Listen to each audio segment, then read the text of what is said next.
दोस्तों नमस्कार, मैं हूं जय और आप देख रहे हैं जय द न्यूज़।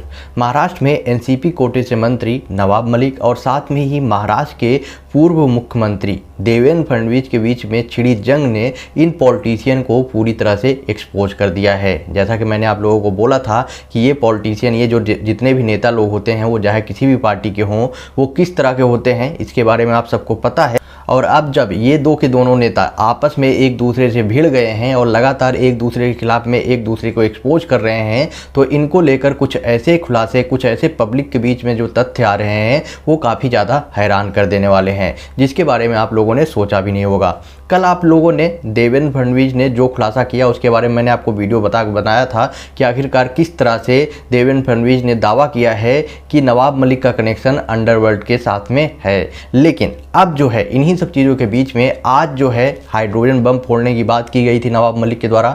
उनके द्वारा बोला गया था कि देवेंद्र फडणवीस ने तो बम फोड़ दिया है, अब मैं जो है कल हाइड्रोजन बम फोड़ूंगा और एक प्रेस कॉन्फ्रेंस में पूरी तरह से देवेंद्र फडणवीस को एक्सपोज कर दूंगा। तो आज उन्होंने एक प्रेस कॉन्फ्रेंस किया है नवाब मलिक के द्वारा। इस प्रेस कॉन्फ्रेंस में नवाब मलिक ने सीधा देवेंद्र फडणवीस के ऊपर निशाना साधा, जहां पर उनके द्वारा बोला गया, पहला जो एलिगेशन लगाया गया उसमें उनके द्वारा बोला गया कि देवेंद्र फडणवीस जिस टाइम मुख्यमंत्री थे उस टाइम इन्होंने जिन लोगों का अंडरवर्ल्ड के साथ में कनेक्शन था उनको जो है संरक्षण दिया। इनके द्वारा बोला गया कि जिन लोगों को अंडरवर्ल्ड के साथ में जिनका कनेक्शन था उन लोगों को सरकारी कमीशनों का प्रमुख बनाया गया। और किसको बनाया गया, इसमें उन्होंने नाम भी दिया है। पहला नाम उन्होंने दिया है मुन्ना यादव। मुन्ना यादव का कई लोगों के साथ में कनेक्शन भी है और साथ में ही इसके खिलाफ में कई हत्या का केस भी दर्ज है। उसके बावजूद भी इसको जो है कंस्ट्रक्शन बोर्ड का अध्यक्ष बनाया गया था। उस टाइम कंस्ट्रक्शन बोर्ड का अध्यक्ष बनाया गया था, ये आरोप लगाया गया है नवाब मलिक के द्वारा। दूसरा जो नाम है वो है हैदर आजम। हैदर आजम को मौलाना आर्थिक बोर्ड का अध्यक्ष बनाया गया। ये हैदर आलम जो है इसको जो है मौलाना आर्थिक बोर्ड का अध्यक्ष बनाया गया। वो भी इनके जब जिस टाइम जो है देवेंद्र फडणवीस जो है मुख्यमंत्री थे, इनके कार्यभार के अंडर में ही ये सारी की सारी चीज़ें जो है सौंपी गई थी। तो ये जो है सवाल उठाए जा रहे हैं वो भी नवाब मलिक के द्वारा। और उनके द्वारा बोला गया है कि ये जो हैदर आजम था वो बांग्लादेशियों को मुंबई में बसने का, मतलब वहाँ पर ला के बसाने का काम कर रहा था।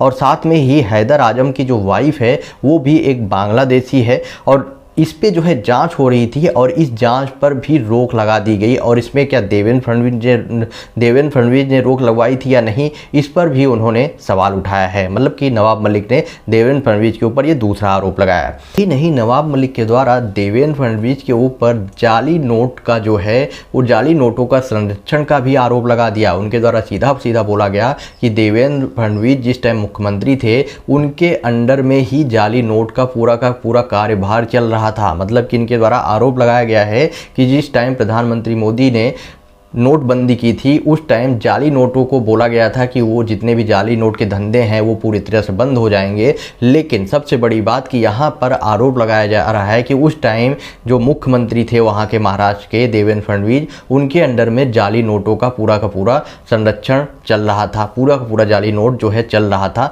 ये आरोप लगाया गया है। इनके द्वारा कई तथ्य भी रखे गए हैं, आप चाहें तो जाके सोशल मीडिया पर पढ़ सकते हैं कि आखिरकार कैसे इन्होंने इस तरह का इल्ज़ाम आखिरकार क्यों लगाया है और क्या बेसिस है। लेकिन सीधे इस चीज़ का भी आरोप लगा दिया है और कई बड़े आरोप जो है नवाब मलिक के द्वारा लगाए गए हैं। अब देखते हैं इस पे देवेंद्र फडणवीस के द्वारा क्या रिप्लाई दिया जाता है। लेकिन एक बात यहाँ पर कंफर्म है कि ये जितने भी पॉलिटिशियन हैं इन्होंने कुछ न कुछ गलत तो किया ही रहता है, लेकिन जब इनके साथ में आपस में जब मिली भगत रहती है तो कोई भी कार्रवाई नहीं होती, ना ही इनका कोई भी खुलासा होता है। लेकिन जब ये आपस में भिड़ते हैं तो ये एक दूसरे की पोल पूरी तरह से खोल देते हैं। जैसे कि अभी तक देवेंद्र फडणवीस ने नवाब मलिक की पोल खोली थी और नवाब मलिक ने अब देवेंद्र फडणवीस की पोल खोल दी है। अब देखते हैं आने वाले टाइम पे सबसे बड़ी बात जो एक क्वेश्चन उठता है कि क्या इन सारे के सारे जो भी ये लोग पोल खोल रहे हैं एक दूसरे की, इस पर कोई इन्वेस्टिगेशन एजेंसी बैठेगी, मतलब कि छानबीन करेगी, कि सिर्फ और सिर्फ ये सोशल मीडिया पे पोल खुलेगी और पूरा का पूरा मामला रफा दफा कर दिया जाएगा और कुछ होने वाला नहीं है। वो आने वाले टाइम पे ही पता चलेगा। लेकिन अभी तो ऐसा ही लग रहा है कि सिर्फ और सिर्फ ये सोशल मीडिया पे ही होगा और कुछ होने वाला नहीं है। आपका क्या ओपिनियन है इस पर? आप अपना ओपिनियन कमेंट बॉक्स में बताएं और वीडियो को ज़्यादा से ज़्यादा शेयर करें।